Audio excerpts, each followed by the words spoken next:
What's going on, music heads? It's your man Louie T, back like cook crack. I know it's been a while. I sincerely apologize, but we've got some business to attend to, and we're gonna start this thing off with a surprise album drop from Kendrick Lamar. And so we're gonna deep dive into that album. I'm gonna give you my interpretation of that album, every track, what I thought about the project overall, and a little bit extra. We'll get into that too as well. Music heads, classes in session.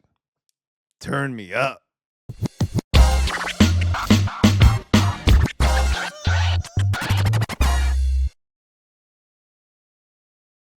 So, Kendrick Lamar on November 22nd took to social media as he customarily does. He uses his social media only to promote projects and tracks and things of that nature, as we all know over the summer when he went in on Drake. He used social media as his means to drop new tracks. When he was announcing the Super Bowl, he did that via social media. He's going on a tour with SZA. He announced that via social media. So this has been a theme of his when he's got some big news or he's got a new track or he's got a new album. This one was a surprise, obviously. He usually takes to social media. He did that on November 22nd, dropped GNX, surprised everyone, and set the music scene ablaze. As when guys of his status do, or people of his status, Beyonce's done the same thing with a surprise album.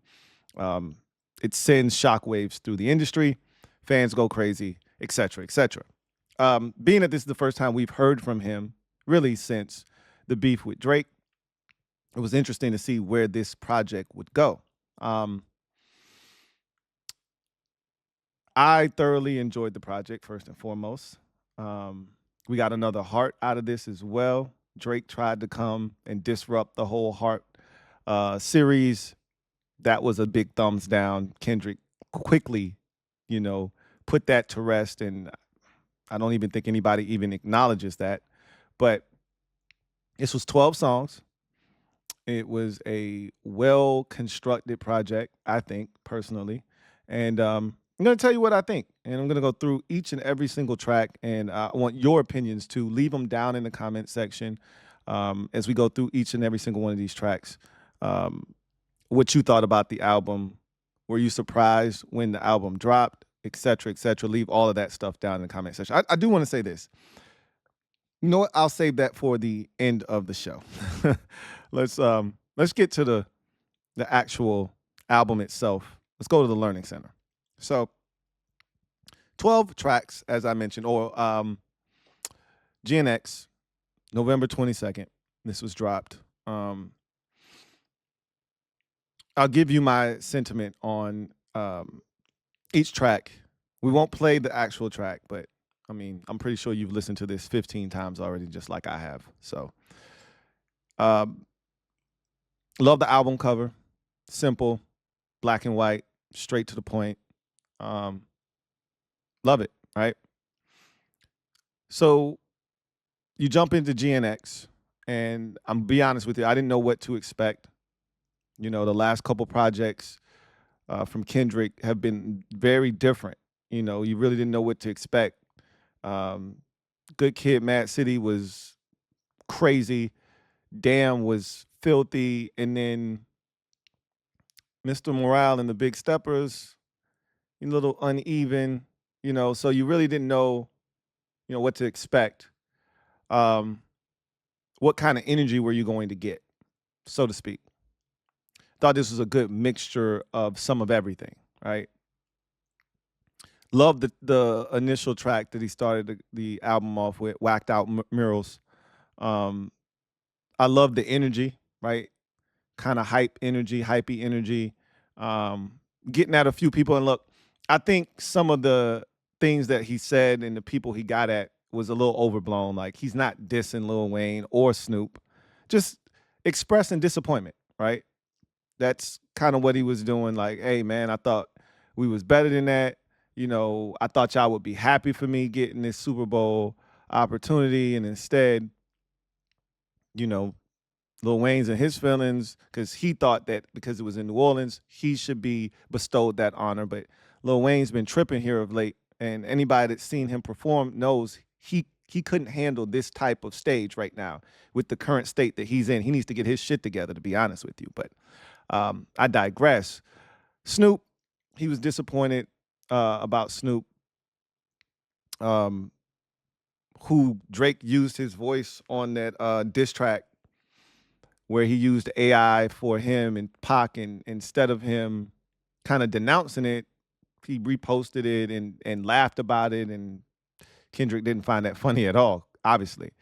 And Snoop didn't congratulate him for getting the Super Bowl, and Snoop didn't say anything. And you supposed to be West Coast royalty. You supposed to hold us down, not let somebody from the outside come in and clown us and utilize us and use us as a pawn in his game. You supposed to hold us down as one of the OGs. So Kendrick was a little bit perturbed by that. And he bigged up Nas and a few others in this track.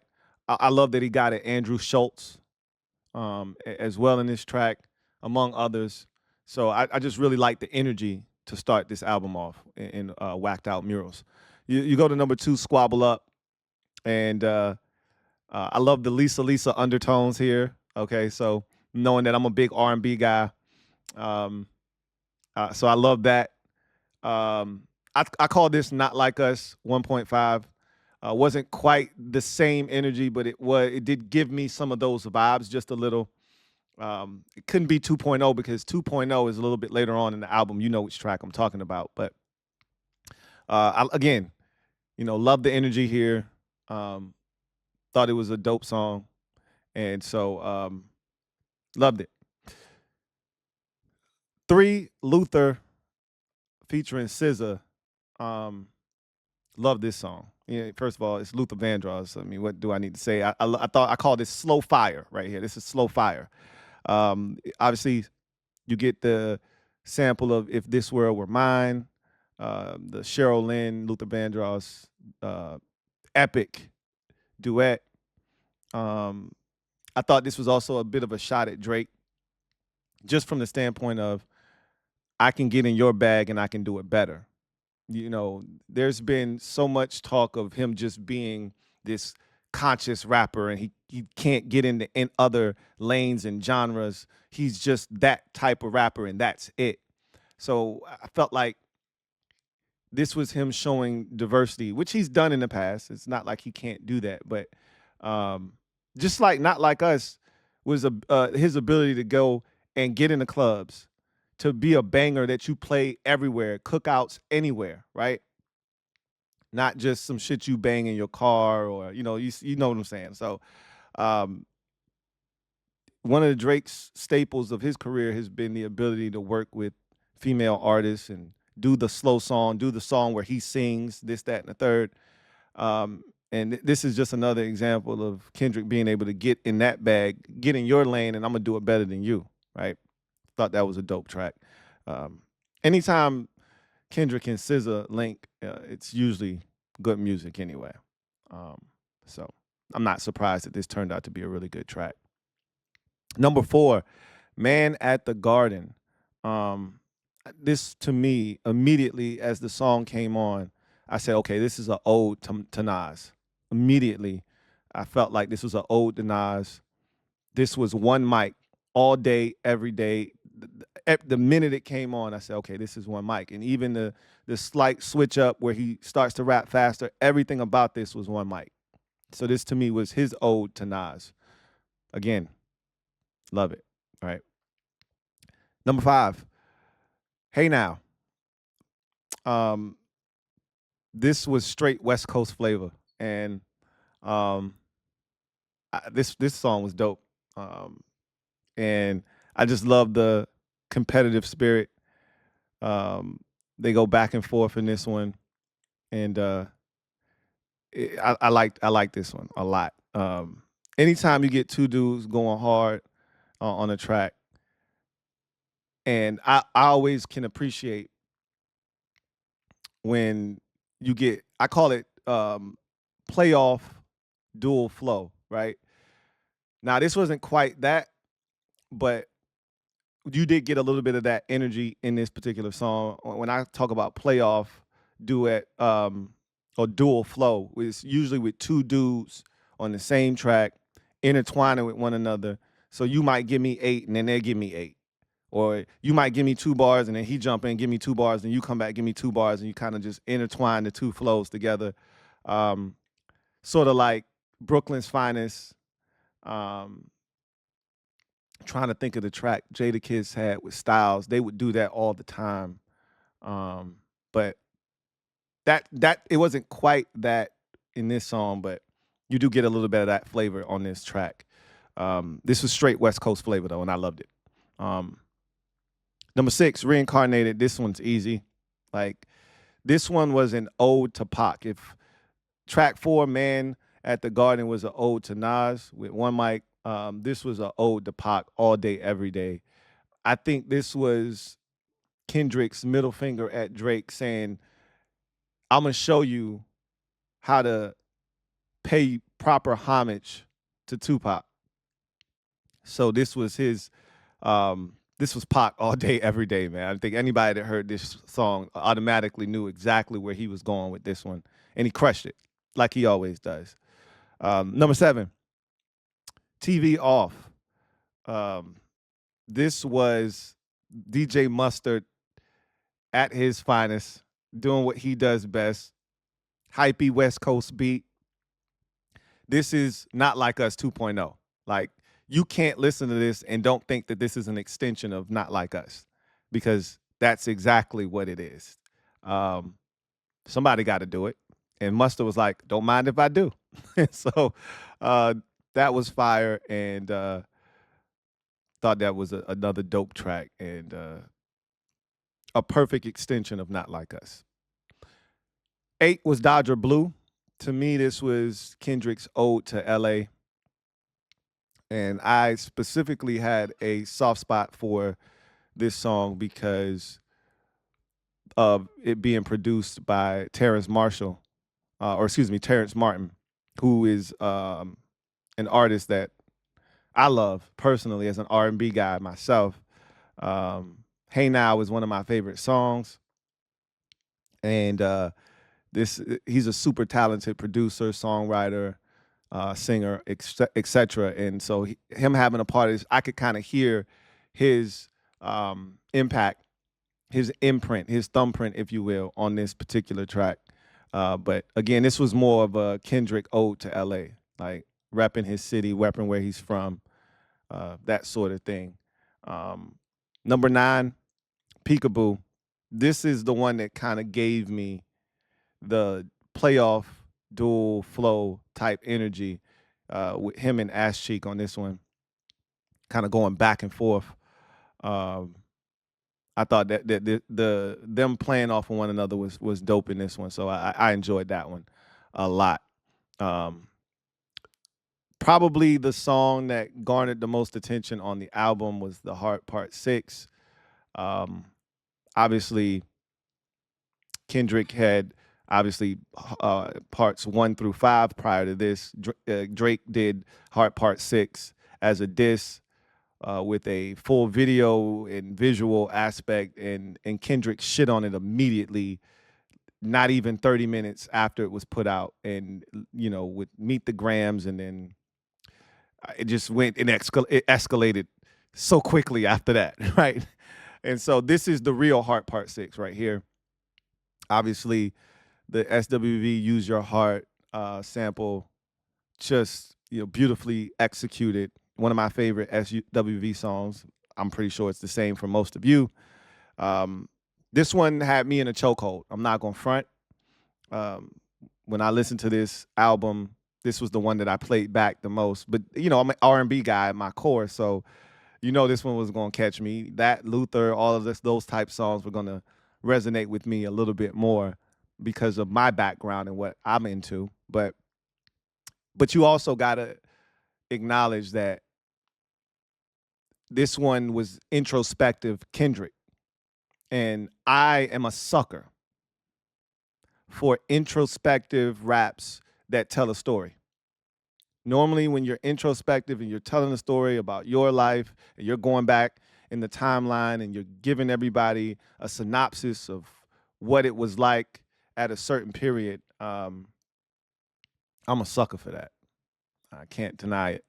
And um, him going back here on Heart Part 6 and talking about his come up and where he was at mentally when he first broke in, how it wasn't even about him. um, it was about getting Jay off initially, and he talked about how Black Hippie didn't work and he was the reason, and like him even acknowledging that is big. Talking about how you know he was so mesmerized by Ab-Soul's flow and how he kind of wanted to, flow like him and took bits and pieces of it, and like that kind of stuff. It gets me every time. I'm a sucker for it. So absolutely loved the Heart Part 6, and it was probably the most notable track on the entire album. I think it's the one that got people talking the most. Um, Title track is number 11, GNX.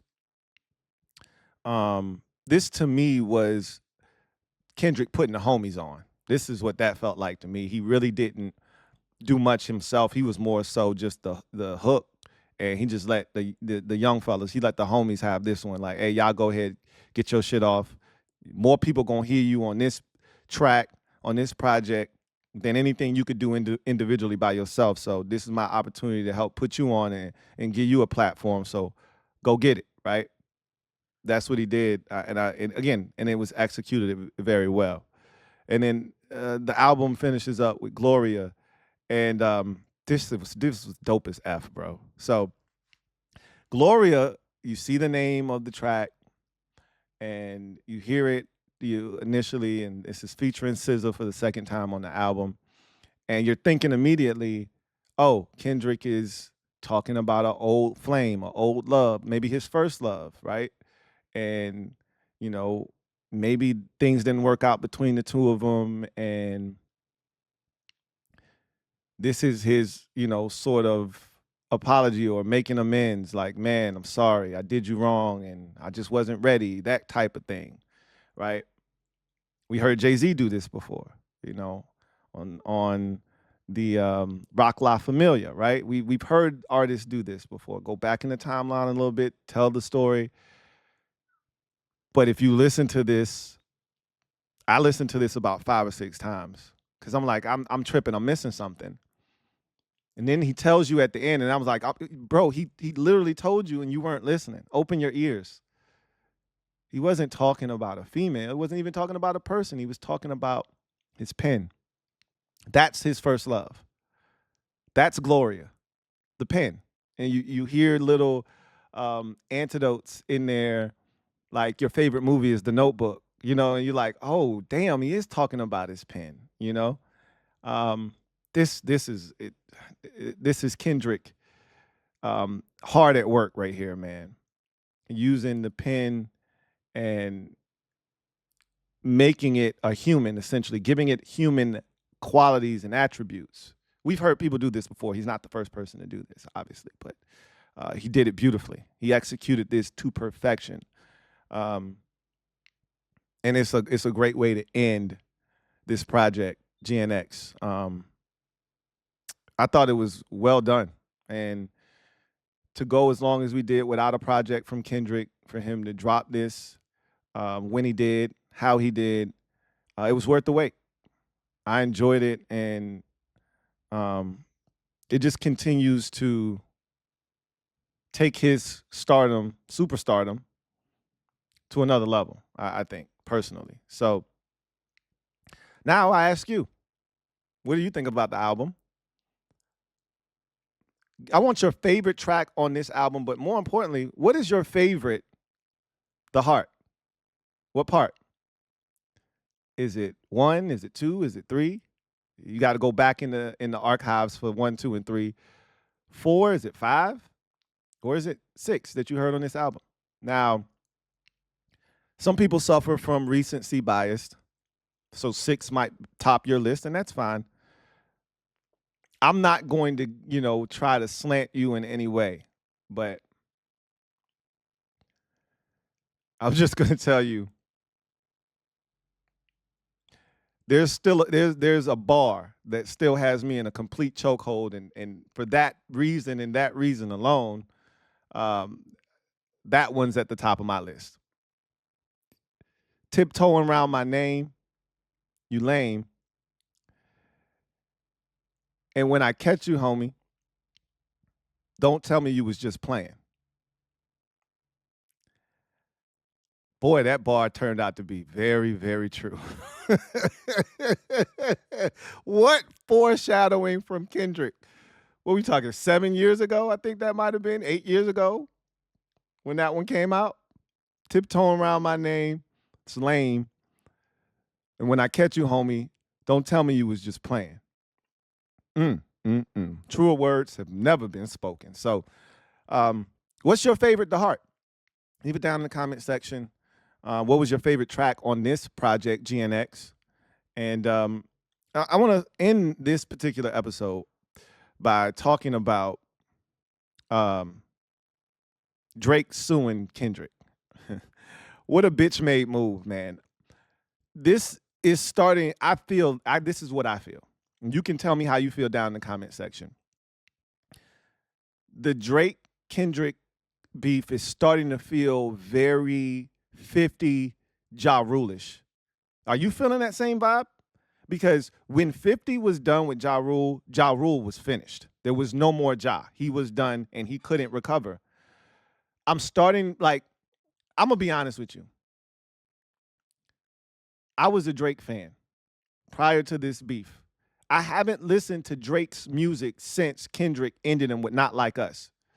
And every move that Drake has made since then has been a bitch-ass move. We call it bitch-assness. And every move, every step has been a bitch-ass step. And we always knew Drake had some of this in him, right? Some of this bitch-assness. But you let it slide because he was making great music and you were willing to take some of the idiosyncrasies because the music was so good. But now, he feels desperate. And I said this when the track first came out, when Not Like Us first came out. I said, this is bad. This is very bad because it's one thing to have people calling you a pedophile in a song, in the club, or at a cookout, at somebody's house, or hell, even at a concert, a Kendrick concert. That's one thing. It's a totally different vibe. It's a totally different thing to have everyone calling you a pedophile on the biggest stage that exists in the United States of America, and you could argue globally, and that's the Super Bowl. In this country, there is no bigger spectacle than the Super Bowl. The main attraction at the Super Bowl is going to be Not Like Us. This is why Drake is suing, because he doesn't want him performing that track, defamation of character, on the biggest stage that exists. There's nothing he can do about it at this point, I don't think, but it's a bitch-ass move, right? You got this beef. You let the beef cook. You did all of this shit. You thought you were going to win. You got your ass whooped, and now this is what you resort to? It's a bad look for Drake. A really bad look for him. I don't know. How are y'all feeling about all of this? I just personally think he's venturing into a territory that you don't want to go into. He's venturing into Ja Rule territory. That's what it feels like. And once you get into that territory, ain't no coming back. I don't know. You guys tell me what you think. Anyway, I digress. It's going to do it for me, your man Louie T, here on MusicHead University. Remember, class is always in session. Until next time, you guys, take care. Have a good one. Be easy. Peace.